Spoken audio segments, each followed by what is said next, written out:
popular at Worlds. Remember that final, the Philippines final? And the guy used it quite awesome in the nationalism debate, which I think everyone should watch. And in that debate, they make a birth lottery type argument, right? And this one was for me the first time again I had a chance of testing whether we could pull off a lottery of birth argument in the correct way. And I think the way Ruan went about it was incredibly interesting. So he shows to you that, no, as much as you might think that you are clever, the truth of the matter is that the way you got that intelligence, and the way, not the way you got the intelligence, sorry, that is something you could have maybe worked. But where you lie on the curve is completely arbitrary. And that was the nuance in that argument. So I can work hard to be intelligent, but it could just so happen that everyone else in the world, the smartest guy in the world, if you Chinese people die and then you're also on that side of the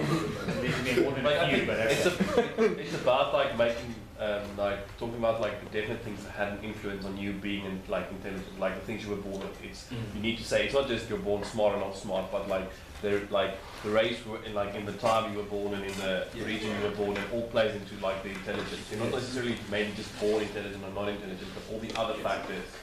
It's about, does this deserve to happen to me because of something that I cannot have any control over, and no one can have control over. Of course, this argument can fall apart quite gloriously, which is why you need to be sure of your facts before you go into it. Usually, if you've got the right amount of nuance, the right amount of evidence, and it's appropriate for you to use it, it will be effective. Any other time, it could like blow up in your face or just like pass everyone.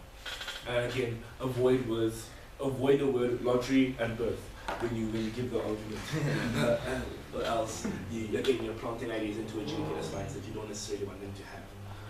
Yes. Just something when you like with regards to saying lottery of birth, social contract, those kind of things. What sometimes happens is if an adjudicator has the wrong version of what I had a panelist that thought the social contract meant something completely different to what the social contract is. So when the guy was running the social contract argument and he named it the social contract argument, that adjudicator didn't give weight to his argument. Whereas when you go and you explain something as an argument, the adjudicator, regardless of whether he picks up that this is in fact the birth lottery argument, or whether he doesn't know what the birth lottery argument is but thinks that is a good argument. You see how when you name something, but look, not all adjudicators are wonderful, you get stupid ones. So rather run an argument, even if it is the birth lottery argument, don't go birth lottery and then the adjudicator is like, that's not the birth lottery argument. Yeah, so no, and stops listening to your argument. It's not an excuse for bad structure because you're not naming it the birth lottery, right? Like, name your arguments, have good structure, especially newbies that are going to Josie Rumble, okay? I'm always a big fan, but this is maybe for the more experienced guys. Try your best. I'm not a fan of giving your argument two names. I'm going to talk about the role of government, and then you just move on. When you flag your argument, I'm going to talk about how the role of government in this situation is to destroy the free will of all people who are living in this country of this nation. And then I'm also going to talk to you about, a sentence form, subject, predicate, object, pronouns. Yeah, you get the point. Sentence.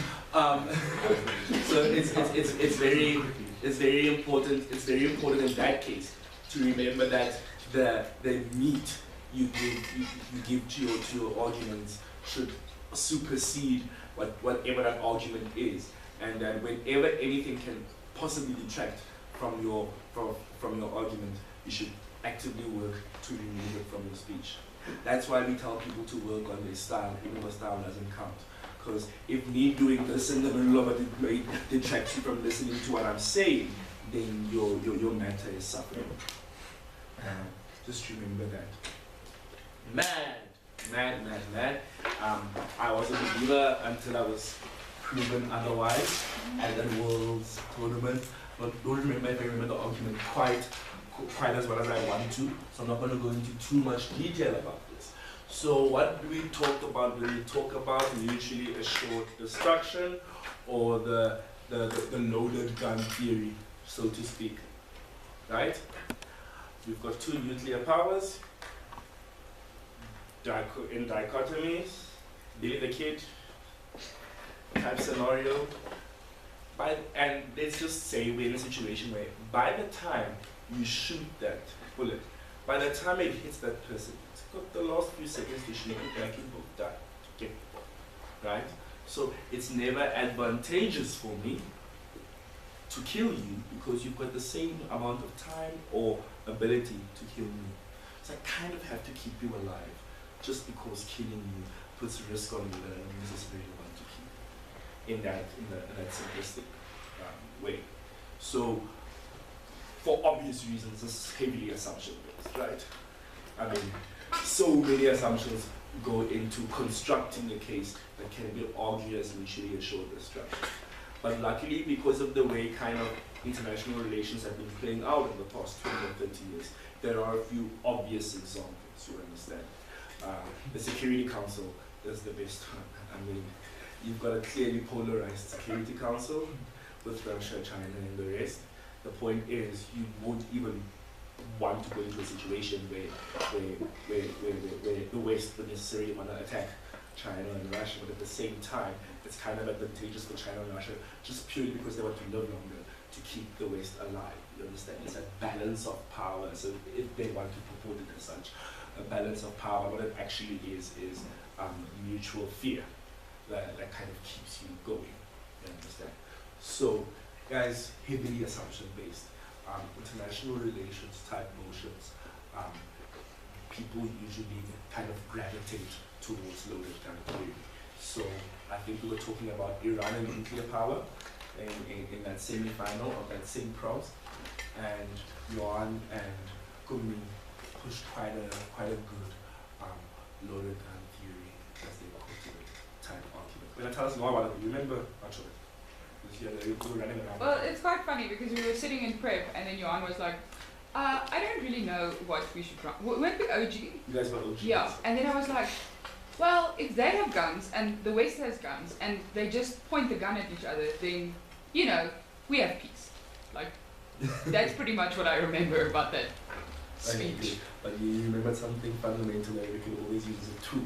So, the argument here is as long as you maintain a situation where it's mutually disadvantageous or mutually advantageous, like not to shoot each other, you have a situation, you have a sort of balance where you can then just say, we won't piss each other off because we understand, I don't want to piss him enough that he has to shoot me and I have to shoot him.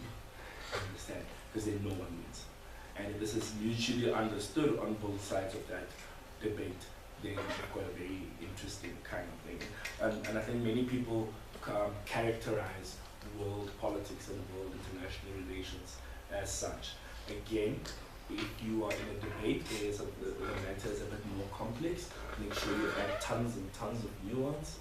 So could you have a kind of Mexican standoff type situation in the slogan where you all understand, and I really care about this, you understand?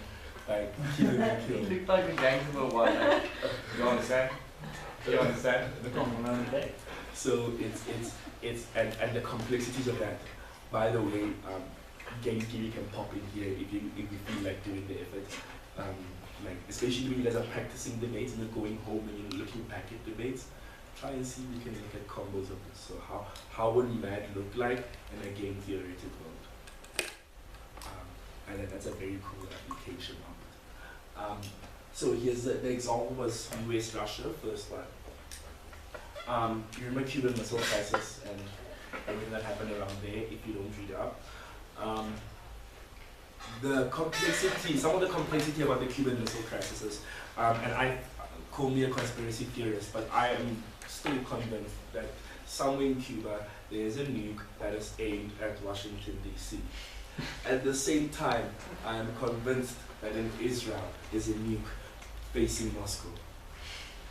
And there's a nuke in US facing Russia and Russia facing the US. The one who's going to pull the nuke first will give the other one enough chance to track it from the ally and to be able to shoot a missile there quicker than the other one will come. Boom, usually a short destruction. Right? And somehow it has been said that kind of the only way Russia and the US, besides now, have kind of been able to kind of live with each other has been because they've reached a stalemate on threats. You understand? Now they kind of have to force to work together because they're in a situation where threats don't mean much to each other. So can US take the chance of saying that no, you guys did Chernobyl, there's no way your nuke is going to make it to the US. Can you really take that chance? You understand, etc., etc. But I mean, basically, there's any argument that's talking about the Middle East and why the US should protect Israel. You can always spin conspiracy in this direction and talk about the importance of the US having an ally in that part of the world, because it's just geographic, etc. So we have the same argument in that debate, but this little island, I don't remember its name, just outside Japan, which China wanted to take over. Senyaku. I said that, I understand. I don't know Southeast Pacific politics. But there's this island there, and you know, China wants it, and Japan's like, it's ours, but we've got a tiny little army, and the US is like, this is our democratic ally on this side, and you're also convenient enough so I can bomb you, because Japan is not too far from China for that same reason. So it is literally like a Mexican stand of world politics right now, right? But the question is, even though we are in this sort of standard, why do we still see expansionary ideals of these despots still going forward? So we saw Crimea happening and absolutely nothing. We saw Iraq happen and Afghanistan and absolutely nothing. We see China going on the way it's been going on, especially with Tibet, absolutely nothing. These guys are in a situation where the standoff they find themselves in does not necessarily benefit anyone, because we will always kind of play around the edges with the knowledge that chances are you won't pull the trigger. And if you do, whole world ends. So whole world ends rather than over, okay, let's just do the whole democracy. Let's just do the whole communism thing in there, because it doesn't affect us anyway. You understand? So this is an incredibly important type of analysis. Of course, it falls apart very easily, and sometimes it does. Crimea is an example, like I told you, in Afghanistan. The guys, any one of those people in the Security Council can tell the rest of them to go screw themselves, and nothing much is going to change in the situation. And just because of the way the balance of power is. You understand? And the next important, interesting one for me is the Pakistan-India, very much the same thing, the difference that they made us. Two nuclear powers right next to each other. Same sort of dynamics, right? By the time Pakistan's finished launching the missile, India will be able to launch one to kind of like end that part of the world. Make it uninhabitable. Okay. And the question around Pakistan-India is one that I find the most fun, and this was the example used in the debate I was talking about earlier, where man was kind of ravished. And it was ravished around the lines of the intentions of the actors and the actors' worldviews regarding this. This is a fundamental religious battle that is almost as old as Israel versus Palestine, if not older, right? Between Muslims and the Muslims and the Hindus, which is what caused the split of Pakistan and India to be kindred. And this fundamental difference is something that at least one of the actors have proven that they are willing to die for. So is it realistic for you to tell me that in a mad type of situation between Pakistan and India, that there's really balance? If at least one of the actors have shown that they're willing to die for their convictions? No. This means that that actor that's willing to die for their opinions is also more willing to break any treaties and to break any laws regarding like what happens in the rest of the world. Because you won't want to shoot me because you care about living, but generally I don't care. I mean, I could really go for it. And it gives me lots of freedom to to kind of, break treaties and kind of do whatever you want. In very much the same way as in the Russia-US situation, but this is much more dangerous. Is the principal basis by which mutually assured destruction stands on is this idea of life and how life is the sacred thing you want to protect at the cost of anything. If that is not the case, if you want to live with a bang, no pun intended, then you're in a situation where the principles of mutually assured destruction, the principles of peace under mutually assured destruction, all of a sudden seem much less compelling. But the reason why I gave it to you like that in the most boring textbook way possible is because that's the way you're going to try and refute it in any debate. I said, you're going to go to that core assumption and you're going to see you're going to rip it apart. Someone might think it's an axiom. Someone might be excited. Yes, countries don't want to die. Axiom.